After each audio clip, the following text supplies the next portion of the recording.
Hello friends, welcome back to my new video. Indian geography की short videos की series में आज फिर से आपका स्वागत है।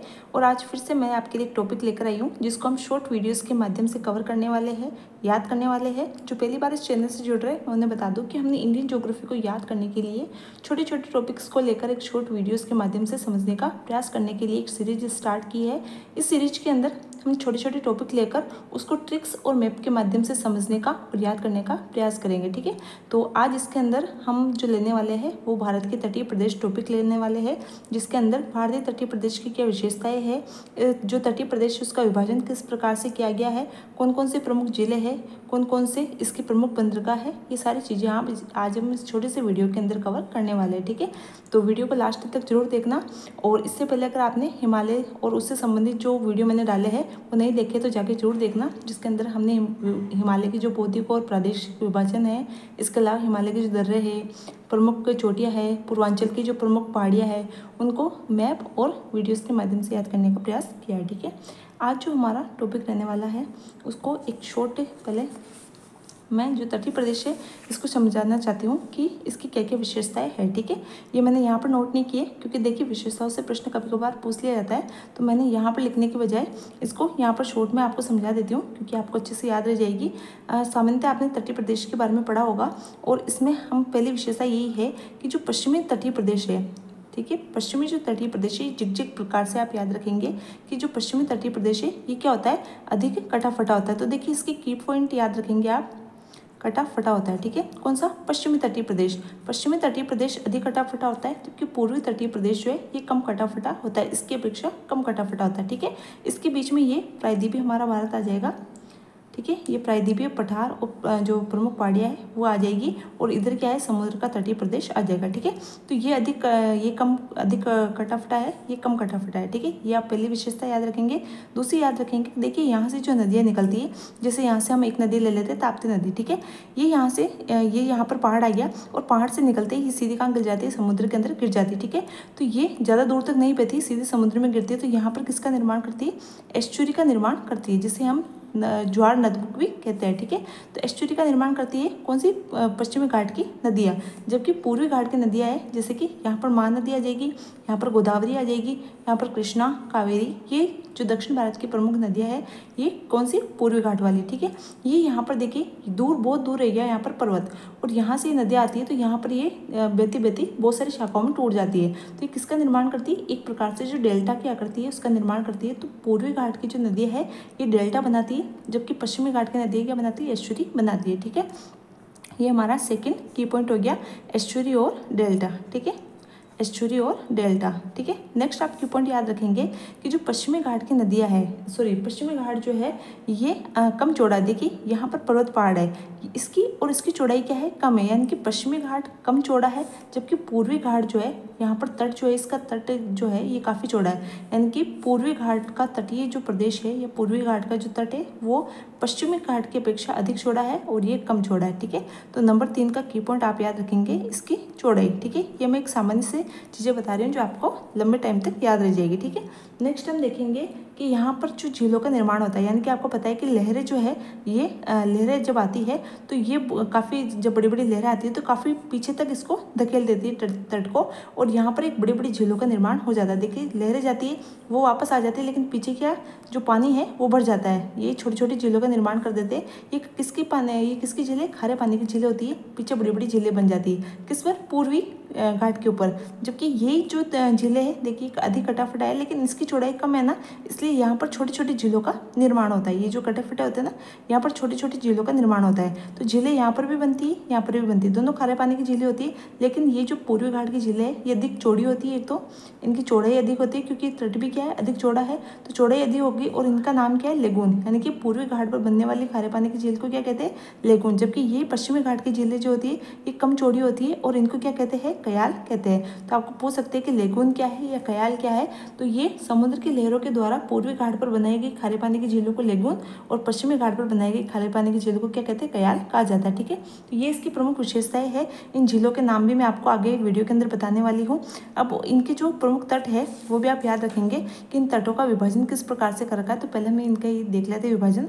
इसके अंदर देखिए, ये जो गुजरात है, गुजरात का जो तट है इसे क्या कहते हैं, काठियावाड़ तट कहा जाता है। ठीक है, ये सिर्फ कहाँ फैला हुआ है, तो ये सिर्फ गुजरात के अंदर फैला हुआ है। इसे क्या कहते हैं, काठियावाड़ तट के नाम से जाना जाता है। ठीक है, इसके अलावा आप देखेंगे नीचे कोंकण तट क्या है, यहाँ पर इसके जस्ट नीचे कोंकण तट है। इस कोंकण तट के अंदर कौन कौन से प्रदेश आते हैं, तो इसके अंदर आता है गुजरात, महाराष्ट्र और गोवा। ठीक है, 3 राज्य आते हैं। गुजरात आता है, उसके जस्ट नीचे महाराष्ट्र और फिर यहाँ पर जो गोवा आता है। ये तीनों मिलाकर किस नाम से जाने जाते हैं, कोंकण तट के नाम से जाना जाता है यहाँ तक का तट। ठीक है, फिर यहाँ से गोवा से लेकर यहाँ पर केरला तक जो तट आता है, सॉरी कर्नाटक तक जो तट आता है उसे कहते हैं केंद्रा या कन्नड़ तट। ठीक है, कहाँ से लेकर, गोवा से लेकर कर्नाटक। ठीक है, यहाँ से इसे गोवा और कर्नाटक इसके अंदर आ जाएंगे।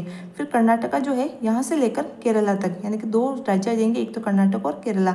ये जो तट है इसे मालाबार तट कहते हैं। और सबसे अधिक चौड़ाई वाला जो पश्चिमी घाट का तट है वो कौन सा है, मालाबार तट है। ठीक है, इस मालाबार तट की कुछ विशेषता है जो भी मैंने आपको बताई कि कुछ प्रमुख जिले हैं। तो यहाँ पर कुछ प्रमुख जिले हैं जो आपसे पूछी जा सकती है। उनमें से आपको एक तो याद रखते हैं वेम्बनाथ झील। ठीक है, एक अष्टमुड़ी झील है जहाँ पर देखिए ये जो मैंने आपको झीलें बताई थी, यहाँ पर ये जो झीलें है यहाँ पर एक छोटी छोटी सी ऐसे बिल्कुल छोटी छोटी सी ना 8 झीलें बनी हुई है जिन्हें क्या कहते हैं, अष्टमुड़ी झील कहते हैं। और इन झीलों ऐसे लंबी लंबी झीलें बनी हुई है। ठीक है, इन झीलों के अंदर क्या जो हाउस नावें वगैरह होती है वो उनके अंदर घर बने होते हैं और यहाँ पर खड़े कर दिए जाते हैं। ठीक है, जहाँ पर जो पर्यटक वगैरह है वो आते हैं और इन झीलों के अंदर जो बने हुए हाउस बोट है उनके अंदर रहते हैं। ठीक है, और यहाँ का आनंद लेते हैं। तो इन्हें अष्टमुड़ी झील कहते हैं। ठीक है, 8 छोटी छोटी सी झीलें हैं। तो अष्टमुड़ी झील कहाँ पर है, जहाँ पर हाउसिंग बोर्ड के लिए फेमस है। तो ये कहाँ पर है, ये यहाँ पर है, कहाँ पर, केरला के अंदर। ठीक है, एक और झील है पुन्नामदा झील। ये फेमस है। ये क्यों फेमस है मैम, इसलिए फेमस है क्योंकि जो हर साल एक राष्ट्रीय नौकायन जो प्रतियोगिता है उसका यहाँ पर आयोजन किया जाता है। यानी कि राष्ट्रीय नौकायन, यानी नौकायन की सबसे जो राष्ट्रीय लेवल की ट्रॉफी है, सबसे बड़ी ट्रॉफी है, उसे कहते हैं नेहरू ट्रॉफी। और उसका आयोजन कहाँ किया जाता है, ये इसी झील पुन्नामदा झील के अंदर आयोजन किया जाता है, इसलिए इसका नाम भी कई बार पूछा जाता है। ठीक है, तो ये 3 झीलें हैं, इन तीनों के नाम आपको याद रखने हैं क्योंकि ये तीनों इंपॉर्टेंट है। और इनमें इन झीलों को क्या कहते हैं, कयाल कहते हैं, क्योंकि किसकी, पश्चिमी घाट की झीलें है तो इनको क्या कहते हैं, कयाल कहते हैं। जबकि पूर्वी घाट की जो झीलें हैं उनको क्या कहते हैं, लेगून कहते हैं। इसमें से पहला लेगून या प्रथम झील हम देखेंगे पुलिकट झील है। और ये आंध्र प्रदेश और तेलंगाना आंध्र प्रदेश और जो तमिलनाडु है उसकी बिल्कुल सीमा के ऊपर, यानी कि दोनों के अंदर ये पूछी जाती है। कभी भी आपको ऑप्शन में दे दे तो आप याद रखिएगा कि दोनों की सीमा के ऊपर है। ठीक है, आंध्र प्रदेश और तमिलनाडु की सीमा के अंदर ये स्थित है। इसका नाम क्या है, पुलिकट झील है। ठीक है, इसे या पुलिकट लेगून भी इसे कह सकते हैं। और ये किसके अंदर आती है, तो कोरोमंडल तट के अंदर आती है। जैसे ये किस में आती है, मालाबार तट के अंतर्गत आती है। तो आपको राज्य का नाम ना देकर तट का नाम दे दे कि किस तट के अंतर्गत आती है। ठीक है, नेक्स्ट है, देखिए यहाँ से उड़ीसा से लेकर या फिर आप कह लीजिए पश्चिम बंगाल जो है, पश्चिम बंगाल से लेकर आंध्र प्रदेश तक जो तटीय भाग है उसे उत्तरी सरकार के नाम से जाना जाता है। और उसके बाद में जो यहाँ से आंध्र प्रदेश है, आंध्र प्रदेश का एक बहुत बड़ा तट है, इसे गोलकुंडा तट के नाम से जाना जाता है। तो इधर 4 तट है, इधर 3 तट है, कोरोमंडल, गोलकुंडा और उत्तरी सरकार। ठीक है, उत्तरी सरकार के अंदर वेस्ट बंगाल, उड़ीसा और आंध्र प्रदेश का हिस्सा आ जाता है। और यहाँ पर कौन सी, उड़ीसा में कौन सी झील है, चिल्का झील है। ठीक है, नेक्स्ट हम देखेंगे कि इसके जो लेगुन पश्चिम झील के बारे में मैंने आपको बता दिया, कयाल किसे कहते हैं, लेगुन किसे कहते हैं। अब हम देखेंगे इसके प्रमुख बंदरगाह, किसके, जो पूर्वी तट दक्षिणी तट है उसके प्रमुख बंदरगाह। तो दक्षिण तट जो है उसको पश्चिमी तट और पूर्वी घाट और पश्चिमी घाट के अंतर्गत बांटा गया है। पश्चिमी घाट के जो प्रमुख बंदरगाह है वो इस तरफ है, हम एक बार देख लेते हैं। सबसे पहले आ जाएगा कांडला बंदरगाह, कहाँ पर है, गुजरात के अंदर स्थित है। और ये कंप्लीट गुजरात के अंदर ही है। और इसका जो अभी वर्तमान में नया नाम रखा गया है वो है दीनदयाल उपाध्याय बंदरगाह। तो आपसे पूछा जा सकता है कि किस बंदरगाह का नाम चेंज कर दीनदयाल उपाध्याय बंदरगाह रखा गया है। ठीक है, तो किसका नाम रखा गया है, कांडला बंदरगाह का। और आपको खाड़ी के हिसाब से पूछी जाए कि जो कांडला बंदरगाह है वो कौन सी खाड़ी में स्थित है, गुजरात की किस खाड़ी में स्थित है। तो आप याद रखेंगे कि कच्छ की खाड़ी में स्थित है। खंबात की खाड़ी यहाँ पर है, कच्छ की खाड़ी यहाँ पर है। और ये 2 बंदरगाह ऐसे है भारत के अंदर, एक तो कांडला बंदरगाह और एक ही कोलकाता बंदरगाह। ये दोनों जो है किस पर आधारित है, तो ये जो क्या कह सकते हैं इसको, ज्वारी बंदरगाह है। मतलब कि जो ज्वार आते हैं ना समुद्र के अंदर दिन में 2 बार, तो इन ज्वार के ऊपर आधारित है। यानी कि जब जैसे ज्वार आता है और पानी जो है ऊपर की तरफ उठता है तब ये काम में आता है। जैसे पानी नीचे की तरफ चला जाता है तो ये फिर ये काम नहीं कर पाता है। तो यहाँ पर काम जो है, इनका काम जो है कम हो पाता है। इसलिए ये जो गुजरात का है, देखिए गुजरात में बंदरगाह होने के बावजूद भी इसका ज़्यादातर भार किसके ऊपर आ जाता है, महाराष्ट्र के ऊपर आ जाता है। क्योंकि ज्वारी बंदरगाह है तो दिन में कम कार्य कर पाता है, ज्वार आते तभी कार्य करता है। इसलिए जब महाराष्ट्र पर इसका भार पड़ता है तो इसका प्रमुख बंदरगाह मुंबई बंदरगाह। तो मुंबई बंदरगाह जो है इस पर गुजरात का भार भी है, महाराष्ट्र का भार भी है और अन्य जो प्रदेश है उनका भार भी इसी के ऊपर आ जाता है, मुंबई बंदरगाह के ऊपर। सबसे बड़ी बात, ये सबसे प्राचीन बंदरगाह है किसका, भारत का। ठीक है, तो भारत का सबसे प्राचीन बंदरगाह है और सबसे प्राचीन नहीं, सबसे प्राचीन तो कौन सा हो जाएगा, कोलकाता वाला हो जाएगा। लेकिन सबसे बड़ा बंदरगाह है। ठीक है, मुंबई बंदरगाह जो है सबसे बड़ा बंदरगाह है क्योंकि देखिए बहुत सारा भार है इसके ऊपर। सबसे बड़ा बंदरगाह है, यहाँ से बहुत ज़्यादा आयात निर्यात किया जाता है। और ये जो मुंबई बंदरगाह है इससे का भार कम करने के लिए एक नया बंदरगाह बनाया गया है जिसका नाम है न्हावा शेवा बंदरगाह, जिसे वर्तमान में नाम बदल कर क्या कर दिया है, जवाहरलाल नेहरू बंदरगाह कर दिया गया। ठीक है, तो आप याद रखेंगे कि मुंबई के बंदरगाह जो है इसका भार कम करने के लिए किस बंदरगाह का निर्माण किया गया, तो न्हावा शेवा बंदरगाह का निर्माण किया गया। या फिर पूछ सकते हैं कि न्हावा शेवा बंदरगाह का नया नाम क्या रखा गया, जवाहरलाल नेहरू बंदरगाह। ठीक है, ये सबसे भारत के अंदर सबसे अत्याधुनिक कह लीजिए कंप्यूटरीकृत बंदरगाह या कंप्यूटराइज बंदरगाह कौन सा है, तो आप याद रखेंगे कि कौन सा है, न्हावा शेवा बंदरगाह। देखिए कृत्रिम है क्योंकि देखिए बनाया गया है किसके भार को कम करने के लिए, मुंबई के भार को।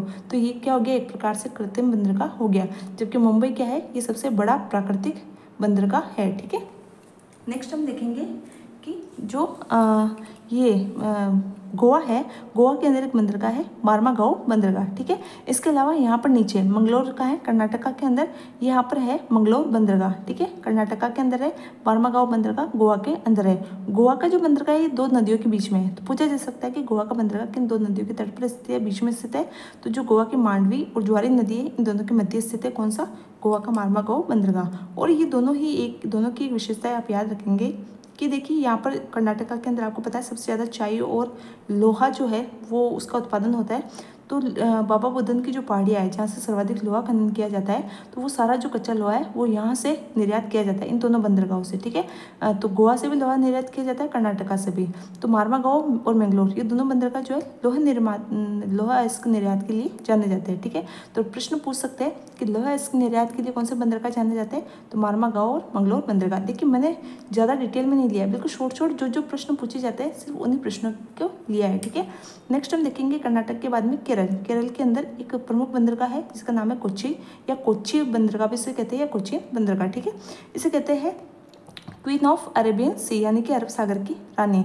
ये क्यों फेमस है मैम, तो आपको पता है क्योंकि केरला में है, किसका भाग है, मालाबार तट का भाग है। तो यहाँ से सर्वाधिक जो आप कह सकते हैं सी फूड जो होते हैं जैसे मछली वगैरह है या अदर जो भी सी फूड है वो निर्यात करने के लिए, या मछली प्रसंस्करण या उसके जो अन्य खाद्य पदार्थ है उनके निर्यात के लिए बंदरगाह जाना जाता है। कौन कौन से है जो सी फूड के लिए अगर दो बंदरगाह जाने जाते हैं, एक तो केरल का और एक यहाँ पर है अंडमान निकोबार का पोर्ट ब्लेयर बंदरगाह। ये दोनों बंदरगाह जो है ये सी फूड के लिए जाने जाते हैं। ठीक है, नेक्स्ट है हमारा तमिलनाडु के यहाँ पर है तूतीकोरन बंदरगाह। ठीक है, तूतीकोरन बंदरगाह जो है ये चमड़ा निर्यात के लिए जाना जाता है। ठीक है, ये भी फेमस है क्योंकि पूछा जा सकता है कि चमड़ा निर्यात के लिए प्रसिद्ध कौन सा बंदरगाह है, तो तूतीकोरन कहाँ पर है, तमिलनाडु के अंदर। तमिलनाडु में एक और बंदरगाह है चेन्नई बंदरगाह। ये पुराना बंदरगाह है, ये अंग्रेजों ने बनवाया था।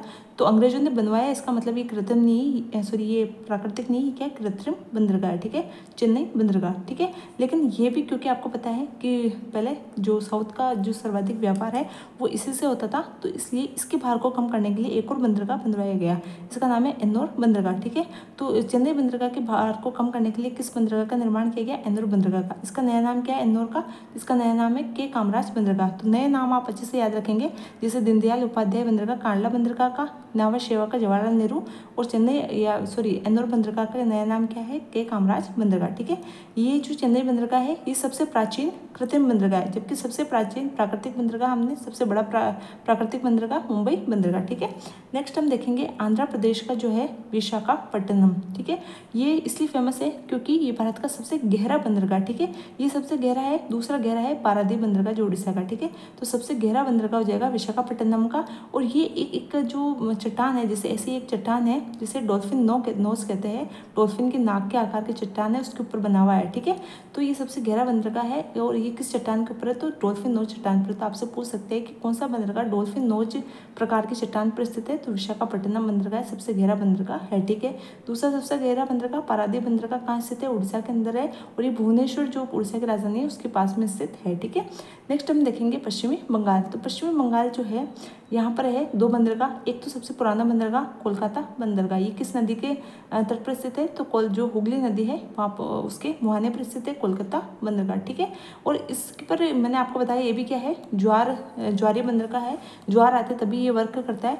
तो इसलिए इस बंदरगाह पर भार भी, इधर भी सारा भार आपको पता है, पूर्वी जो भारत है, पूर्वी जो राज्य है 7 सिस्टर, उन सबसे जो भी निर्यात होता है वो इसी बंदरगाह के द्वारा होता है, उन सबका निर्यात। तो इसलिए इस पर भी भार क्या है, सबसे ज़्यादा है, तो इस पर भार सबसे ज़्यादा है। ज्वारीय बंदरगाह कम काम करता है, तो इसके भार को कम करने के लिए एक कृत्रिम बंदरगाह बनाया गया है जिसका नाम है हल्दिया बंदरगाह। ठीक है, तो देखिए जो कृत्रिम बंदरगाह बनाए गए उनके नाम याद रखने हैं। कोलकाता के भार को कम करने के लिए हल्दिया बंदरगाह, चेन्नई के भार को कम करने के लिए एन्नोर बंदरगाह, और मुंबई के भार को कम करने के लिए नावा शेवा बंदरगाह। ठीक है, और ये चाय, बांस, जूट, इधर आपको पता है पूर्वी जो 7 सिस्टर है वहाँ से चाय का उत्पादन सर्वाधिक होता है, दार्जिलिंग से चाय का उत्पादन सर्वाधिक होता है, बांस का भी तो ज़्यादा उत्पादन होता है, जूट, इन सब के निर्यात के लिए ये बंदरगाह प्रसिद्ध है। ठीक है, तो एक तो कौन सा बंदरगाह किसके लिए प्रसिद्ध है, जैसे चमड़ा के लिए कौन सा प्रसिद्ध है, जो सी फूड है उनके लिए ये 2 बंदरगाह प्रसिद्ध है। इसके अलावा जो लोहा इसके निर्यात के लिए मार्मागांव मैंगलोर बंदरगाह प्रसिद्ध है। पुराने नाम नए नाम आप याद रखेंगे, जैसे दीनदयाल उपाध्याय नया नाम है इसका,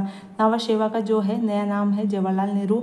इसके अलावा एन्नोर का कामराज बंदरगाह। ठीक है, सी फूड के लिए कोचीन और पोर्ट ब्लेयर, ये कुछ विशेषताएं, पुराने नाम, नए नाम। ठीक है, ये सारी चीज़ें आप याद रखेंगे, ये सारे मैंने इसके अंदर आपको दर्शा दिए। ठीक है, तो मुझे उम्मीद है आपको अब तक तो याद भी हो चुके होंगे। नेक्स्ट हम देखेंगे जो नया नेक्स्ट वीडियो है उसके अंदर हम दक्षिण भारत है उसकी जो प्रमुख नदियाँ हैं उनको याद करने का प्रयास करेंगे। ठीक है, तो फिर मिलते हैं हम नेक्स्ट वीडियो में।